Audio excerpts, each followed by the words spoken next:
Bismillahirrahmanirrahim. Assalamualaikum and welcome to Chemistry Tricks with Aisha Khan. I hope student all of you will be fine. Last lecture हमने पढ़ा था ultraviolet visible spectroscopy के बारे में, हमने उसके प्रिंसिपल्स वगैरह सारा कुछ पढ़ा था। तो आज हम अल्ट्रावायलेट विजिबल स्पेक्ट्रोस्कोपी का लेक्चर नंबर 2 करने जा रहे हैं, जो कि क्या है, Beer Lambert's law. Ultraviolet visible spectroscopy का लेक्चर नंबर 2, दैट इज हमने इसमें पढ़ना है Beer Lambert's law. Beer-Lambert's law ultraviolet visible spectroscopy के बारे में क्या कहता है।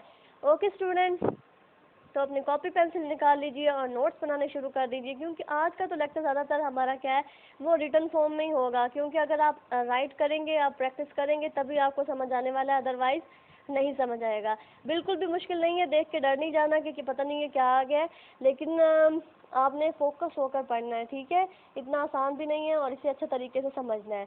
तो बियर-लैम्बर्ट्स लॉ स्टूडेंट, ये असल में दो लॉज हैं, बियर लॉ और लैम्बर्ट्स लॉ, ठीक है। और अक्सर इसे ज्वाइंट फॉर्म में लिखा जाता है, मतलब इन दोनों लॉज को कंबाइन बताया जाता है और इसे नाम दिया जाता है बियर-लैम्बर्ट्स लॉ का। Okay student, Beer Lambert's law are usually combined and the combined law is known as a Beer Lambert's law, ठीक है। तो बियर-लैम्बर्ट्स लॉ क्या कहते हैं कि जो हमारा लाइट की जो इंटेंसिटी होती है, उसका जो रेट है, लाइट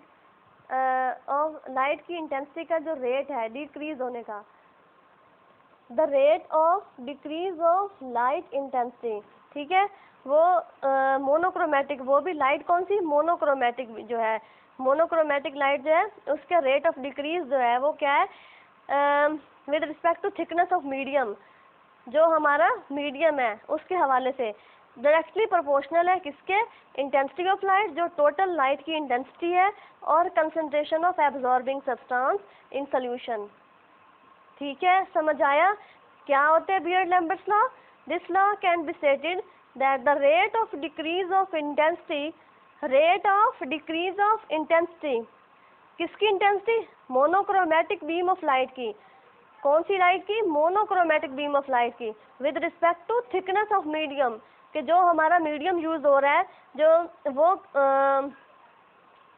उसकी जो थिकनेस है उस पर डिपेंड करती है, and is directly proportional to intensity of light, और वो इसके डायरेक्टली प्रोपोर्शनल है किसके, इंटेंसिटी ऑफ लाइट के, and concentration of absorbing substance in a solution, मतलब जो भी हमारा सॉल्यूशन के अंदर जो सब्सटेंस है वो जो लाइट को एब्जॉर्ब कर रहा है, तो हमारे जो लाइट की इंटेंसिटी है उसके हिसाब से डिक्रीज होती है। अगर वो जो हमारा सॉल्यूशन है, जो हमारे कंपोनेंट्स है सॉल्यूशन के अंदर, जो हमारी सब्सटेंसेस है सॉल्यूशन के अंदर, अगर वो ज़्यादा लाइट को एब्जॉर्ब करती हैं तो उसकी इंटेंसिटी इतनी ज़्यादा कम होगी। अगर वो हेट्रोजीनियस है, उसके अंदर इम्प्योरिटीज शामिल है, तो वो थोड़ी लाइट की जो लाइट को कम एब्जॉर्ब करेगी, और इस हवाले से उसकी इंटेंसिटी भी थोड़ी जो है वो कम डिक्रीज होगी। समझ आई स्टूडेंट्स कि क्या होता है Beer Lambert's law. This law can be stated as the rate of decrease of intensity of monochromatic beam of light with respect to thickness of medium is directly proportional to the intensity of light and concentration of absorbing substance, और किस पे, absorbing substance की concentration पे भी depend करता है। Mathematically students, beer-Lambert's law को कुछ इस तरह से लिखा जाता है, -di/di is directly proportional to ci। अब मैं स्टूडेंट बताऊँ आपको कि ये -di/di किसे शो कर रहा है। -di/di shows the rate of decrease of intensity of light with respect to thickness of the medium, with respect to the thickness of the medium। -di/di किसे शो कर रहा है, रेट को, जो स्पीड है लाइट की इंटेंसिटी की decrease होने की स्पीड जो है with respect to thickness of medium, उसे शो कर रहा है -di/di, ठीक है। समझ आ रही है। और c जो है हमारा, that is the concentration of the substance, and i is the intensity of light. i जो है वो हमारे टोटल जो लाइट की इंटेंसिटी है उसे शो कर रहा है, ठीक है। और c जो है हमारी कंसंट्रेशन ऑफ सब्सटेंस है, जो लाइट को एब्जॉर्ब कर रही है।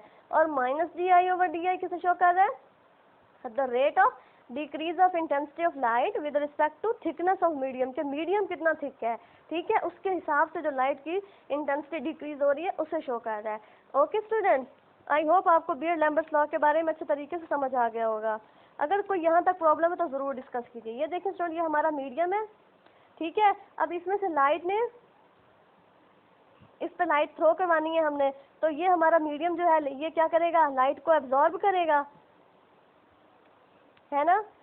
जब हम इसके ऊपर लाइट थ्रो करवाएंगे, मोनोक्रोमेटिक बीम जो है लाइट की, वो हम क्या अपने इस मीडियम के ऊपर थ्रो करवाएंगे, तो वो क्या करेगी, वो जो हमारा मीडियम है उसके अंदर जो हमारे सब्सटेंसेस हैं वो क्या करेंगे, लाइट को एब्जॉर्ब करेंगे। ठीक है, तो जैसे वो लाइट को एब्जॉर्ब करेंगे तो उससे जितना ज़्यादा वो थिक मीडियम होगा वो उतनी ज़्यादा लाइट को एब्जॉर्ब करेगा और उसकी इंटेंसिटी को डिक्रीज कर देगा, है ना।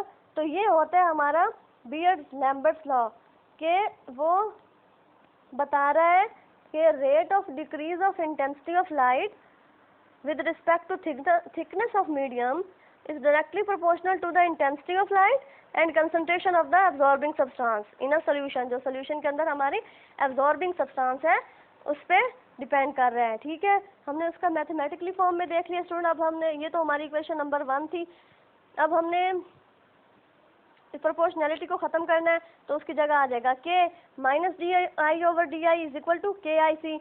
मैंने आपको बताया कि minus D I over D I किसे शो कर रहा है, rate of decrease of intensity of monochromatic beam of light with respect to thickness of medium. K is the constant of proportionality and it depend upon the nature of the medium and wavelength of the light use. ठीक है, constant जो है वो किस, constant of proportionality जो है वो किस पे डिपेंड कर रहा है, concentration of the absorbing substance in a solution, और जो हमारी नेचर है अब्जॉर्बिंग मटेरियल की जो नेचर है उस पर डिपेंड कर रहा है, और किस पे, जो वेवलेंथ, लाइट की जो वेवलेंथ यूज़ की जा रही है उसके ऊपर डिपेंड कर रहा है। हमने प्रोपोर्शनैलिटी को जो हमारी इक्वेशन नंबर 1 में D minus D I over D I directly proportional to C I था, तो इसमें से हमने प्रोपोर्शनैलिटी को ख़त्म करना है, उसकी जगह क्या आ जाएगा कि that is the constant of proportionality, I is the intensity of light and C is the concentration of the absorbing substance. Okay student, अब हम अपनी इक्वेशन नंबर 2 को इंटीग्रेट करेंगे, दोनों साइड पे इंटीग्रेशन के साइन लगाएंगे, लेफ्ट हैंड साइड पे भी इंटीग्रेशन का साइन लगेगा और हमारी राइट हैंड साइड पे भी इंटीग्रेशन का साइन लगेगा।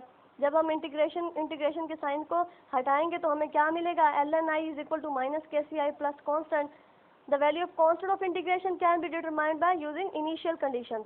जो हमारा कांस्टेंट ऑफ इंटीग्रेशन है उसकी वैल्यू को हम कैसे फाइंड कर सकते हैं, इनिशियल कंडीशंस को यूज़ करके उसकी वैल्यू हम निकाल सकते हैं। इनिशियल कंडीशन स्टूडेंट, जब हमारी आई जो है वो 0 के इक्वल थी, जो हमारी इंटेंसिटी ऑफ लाइट थी इनिशियल कंडीशन में वो 0, मतलब वो 0 डिक्रीज हुई थी, और then I is equal to I naught, मतलब उसकी इंटेंसिटी डिक्रीज हो गई और वो आई नॉट तक चली गई, तो L N I naught is equal to constant. By putting the value of constant from equation 4 into equation 3 we get L N I is equal to minus K C I plus L N I naught. ठीक है, ये जो हमारा constant है ये L N I naught के equal था, तो हमने यहाँ K C I plus L N I naught लिख दिया। ठीक है, सो रीअरेंज दिस इक्वेशन। जो हमारी इक्वेशन नंबर 3, सॉरी स्टूडेंट्स, जो हमारी इक्वेशन नंबर 2 थी वो फर्स्ट ऑर्डर डिफरेंशियल इक्वेशन थी, दैट्स वाई हमने इसे इंटीग्रेट किया था। ओके स्टूडेंट, उसके बाद by putting the value of constant from equation 4 into 3 we get L N I is equal to minus K C I plus L N I naught. Okay student, इसे rearrange करेंगे, L N into I naught over I is equal to K C I. Okay student, अब इसे natural log में convert करेंगे, L N की जगह क्या आ जाएगा, लॉग 2.303, बाकी सारा वही रहेगा, I naught over I is equal to K C I. Okay, now students, जो हमारी इक्वेशन जो हमने लिखा था लास्ट में, क्या लिखा था हमने, देखें 2.303 लॉग आई नॉट ओवर आई, ये जो स्टूडेंट हमारा 2.303 लॉग है ये हमारी राइट हैंड साइड पे आ जाएगा और के जो है इसके ऊपर आ जाएगा, तो K over 2.303। Okay, log I naught over I is equal to K over 2.303 and K is the sorry student, K तो हमारा कांस्टेंट ऑफ प्रोपोर्शनैलिटी है। ये स्टूडेंट जो हमारा के ओवर 2.303 है ये इक्वल होता है ई के। Okay student, and E is the molar extinction coefficient. ठीक है, ई क्या है हमारा, मोलर एक्सटिंक्शन कोएफिशिएंट है, और इसे मोलर एब्जॉर्प्शन कोएफिशिएंट भी कहते हैं, और इसे मोलर एब्जॉर्प्टिविटी भी कहते हैं, जब कंसंट्रेशन को मोल पर डीएम क्यूब या ऑप्टिकल पाथ लेंथ सेंटीमीटर में उसे किया जा रहा होता है। ओके स्टूडेंट्स, तो हमें क्या मिलेगा, log I naught over I is equal to ECI, that is our equation number 4. Equation number 5. Equation number 5 can be rearrange in exponential form. Equation number 5 को हम क्या किस में रीअरेंज करेंगे, exponential form. That is exponential form of our equation number 5.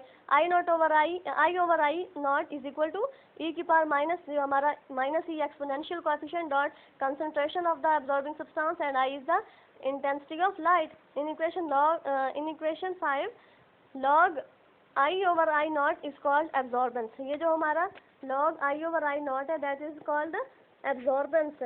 Student, as you know, absorbance is a dimensionless quantity.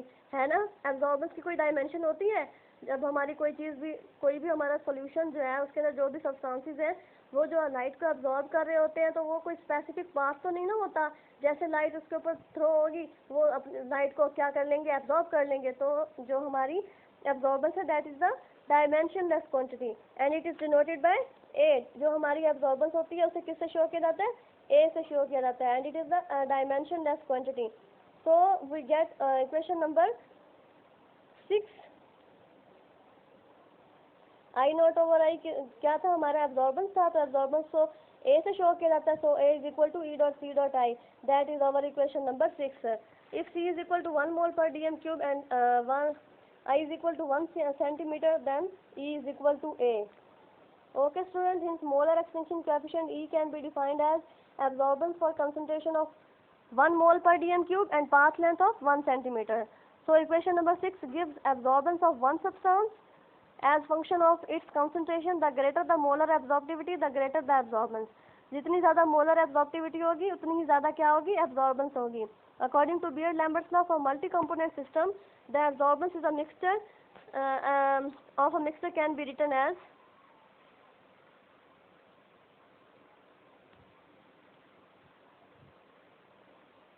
ठीक है. According to Beer-Lambert for multi-component system, the absorbance is a mixture. Absorbance of a mixture can be written as A is equal to A1 plus A2 plus A3. You know student, जो A है that is the total absorbance and A1 A2 A3 जो है ये हमारे जो solution है उसके अंदर जो components हैं वो जो light को absorb कर रहे हैं उन्हें हम A1 A2 और A3 कह रहे हैं. इसी तरह student A is equal to E1 dot C E हमारा पता है ना आपको, molar extinction coefficient. So A is equal to molar extinction coefficient 1 dot intensity of light dot concentration of substance. Okay student, ये जो C1 है concentration of substance 1, concentration of substance 2 and concentration of the component 3. ठीक है, I hope आपको इसकी समझ आ गई होगी. ये हमारी इक्वेशन नंबर 7 है. ओके स्टूडेंट, आई होप आपको इसकी समझ आ गई होगी. अगर कोई मसला हो तो ज़रूर डिस्कस कीजिए. ओके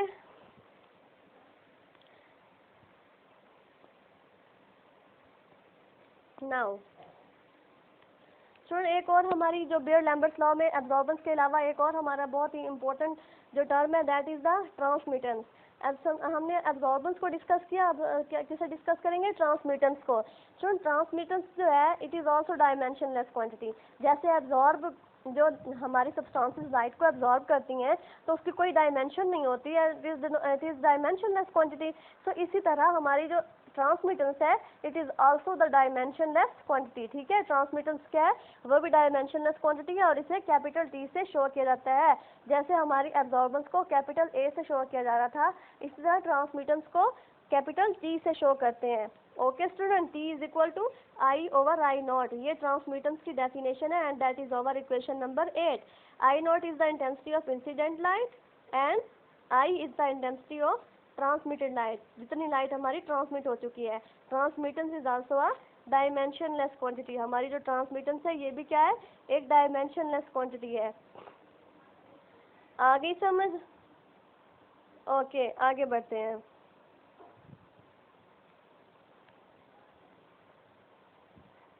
स्टूडेंट मैथमेटिकल रिलेशन हम करें अपने बिटवीन एब्जॉर्बेंस एंड ट्रांसमिटेंस का, तो आपको पता चल गया कि एब्जॉर्बेंस जो है वो एक डायमेंशनलेस क्वांटिटी है और ट्रांसमिटेंस जो है वो भी डायमेंशनलेस क्वांटिटी है. एब्जॉर्बेंस को कैपिटल ए से शो किया जाता है जबकि ट्रांसमिटेंस को कैपिटल टी से शो किया जाता है. ओके स्टूडेंट, जब अब हम इन्हें कंपेयर करेंगे एब्जॉर्बेंस और ट्रांसमिटेंस को, A is equal to log I naught over I. मैंने आपको बताया कि आई नॉट क्या है, इंटेंसिटी ऑफ इंसिडेंट लाइट, और I is the intensity of transmitted light. Okay student, and A is equal to log I naught over I, that is our equation number 9। Equation number 9 can be written as, इसे एक दूसरी form में भी लिखा जा सकता है, 1/t is equal to I naught over I, and that is our equation number 10। By putting the value of 1/t from equation 10 into equation 9, अगर हम जो है 1/t की जो वैल्यूज़ हैं, 1/t की वैल्यू क्या आई है, आई नॉट ओवर आई, अगर हम इसे अपनी इक्वेशन नंबर 9 में पुट करें तो हमें क्या मिलेगा,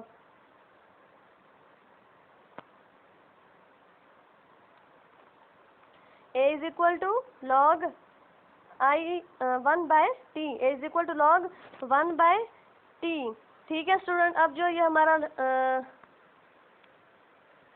1 है ये तो ख़त्म हो जाएगा, और इसे हम क्या राइट हैंड साइड पे ले आएंगे, तो a is equal to minus log t, ये हमारी परसेंट ट्रांसमिटेंस आएगी। सो स्टूडेंट, ये था आज का हमारा लेक्चर, ये हमारी इक्वेशन नंबर 11 है।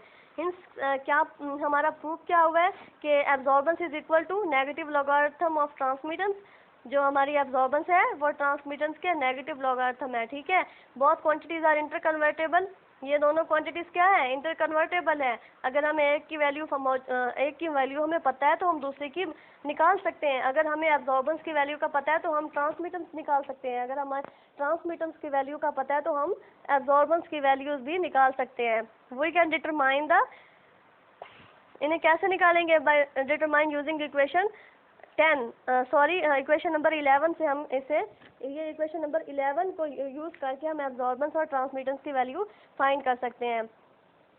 Okay student,